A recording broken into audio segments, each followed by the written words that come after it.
Bonjour tout le monde. L'ouverture du Consulat général de la Guinée à Dakhla s'inscrit dans la continuité du raffermissement des relations bilatérales entre la Guinée et le Royaume du Maroc au bénéfice des intérêts communs et conformément à la Convention pertinente de Vienne.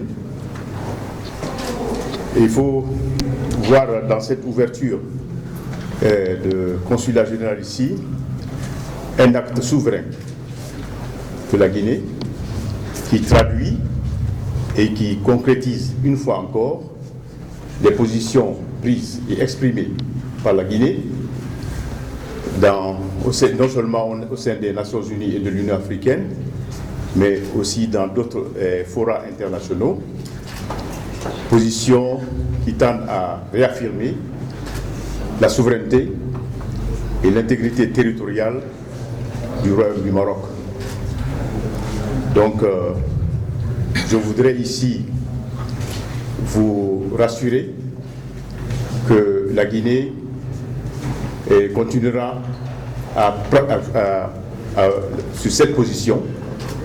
Et je voudrais souligner aussi que le consulat général que nous venons d'ouvrir aura pour mission aussi de veiller au bien-être des ressortissants guinéens ici dans la région et aussi de défendre leurs intérêts et dans une région qui devient graduellement un trait d'union, comme l'a si bien dit Sa Majesté, un trait d'union entre le Royaume du Maroc et le reste du continent.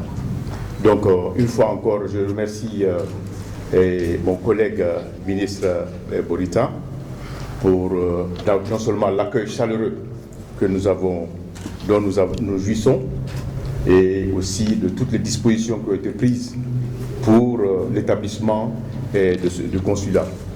Et je voudrais aussi remercier toutes les autorités locales pour l'accueil très chaleureux. Et ça a été un plaisir pour moi de rencontrer la communauté guinéenne ici, qui a vraiment exprimé toute sa joie d'avoir une présence guinéenne à Dakhla. Donc c'est un événement historique pour nous et j'en remercie donc le ministre. Merci beaucoup, cher frère. هذه القنصلية الثالثة اللي كتفتح الأقاليم الجنوبية من نهاية اليوم تكون القنصلية الرابعة. ملي تحدثت في هذه واحد الأسبوعين على أن غيكونوا 4 قنصليات في العيون و4 في الداخلة، يمكن خطأت التقدير، يمكن يكونوا أكثر لأن الطلبات كثيرة بزاف. قلت بأخطأت التقدير في الحالتين، الحالة الأولى هي أن غنفوتوا 4 بعدد كبير، ثانيا قلت أنا من هنا نهاية 2020 يمكن من نهاية يناير يكونوا عندنا قنصليات كثار، لأن دول عديدة تساند المغرب في مغربية الصحراء، ودول عديدة في القارة الإفريقية تريد التعبير عن هذا الدعم، عن هذا التأييد، عن هذا الموقف الثابت من خلال هذا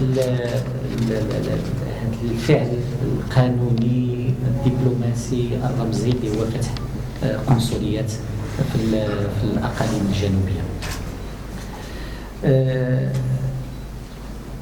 حضور غينيا وفتح القنصلية عنده خصوصية، لأن أولا العلاقات بين البلدين علاقات ممتازة تاريخيا، تقوت من خلال زيارة جلالة الملك إلى كوناكري في 2014 وفي 2017 وزيارة فخامة الرئيس ألفا كوندي إلى المغرب في السنوات الأخيرة.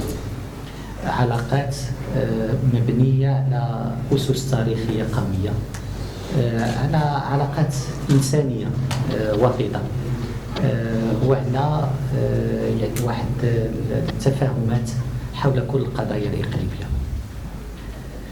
غينيا كذلك على اعتبار أن دورها كان دائما ثابت واضح وإيجابي فيما يتعلق بقضية الصحراء المغربية. غينيا كانت دائما بجانب المغرب في دعم المواقف المشروعة للمملكة حول مغربية الصحراء. غينيا كانت بجانب المغرب في كل المعارك الدبلوماسية في الاتحاد الإفريقي، في الأمم المتحدة وغيرها.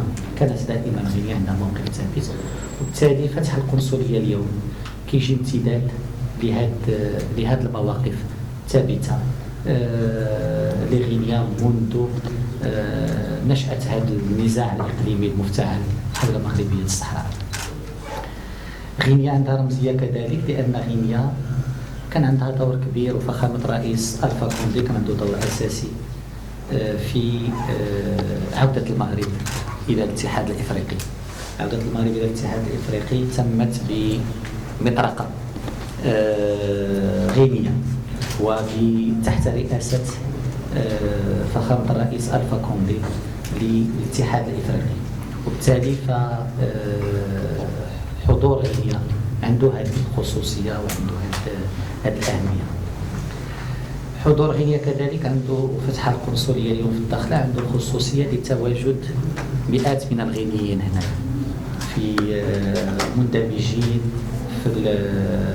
مع إخوانهم المغاربة في هذه المدينة هذه، والقنصلية تسمح بالتفاعل مع هذه الجالية الغينية هنا، ولكنها تسمح كذلك بتطوير كذلك العلاقات الاقتصادية والتجارية وتطوير حضور حتى الطلبة الغينيين هنايا. بالتالي فهذه القنصلية بالإضافة إلى رمزيتها السياسية والقانونية والدبلوماسية فهي كتجي للتجاوب مع يعني متطلبات قنصلية غينيا ومع طموح لاستعمال القنصلية كأداة للتفاعل الاقتصادي، على اعتبار أن الداخلة كما قال جلالة الملك هي مدخل المغرب إلى عنفه الإفريقي. هذه الدينامية ديال فتح القنصليات بالنسبة للمغرب عندها واحد الرسالة واضحة، هي أن من يريد إيجاد حل في إطار السيادة المغربية التامة على الأقاليم الجنوبية، في إطار الوحدة الترابية للمملكة، فمرحبا به. من لا يريد هذا الحل فالقطار غادي، ومغربية الصحراء تترسخ يوما عن يوم من خلال مواقف دبلوماسية، من خلال تصرفات قانونية ودبلوماسية مثل فتح القنصليات، من خلال تصريحات متتالية لدول فاعلة، من خلال قرارات مجلس الأمن، ومن خلال ما هو أهم الواقع اللي هي أن هذه أرض مغربية، وأن كما قال جلالة الملك المغرب في صحراء والصحراء في مغربية. شكرا.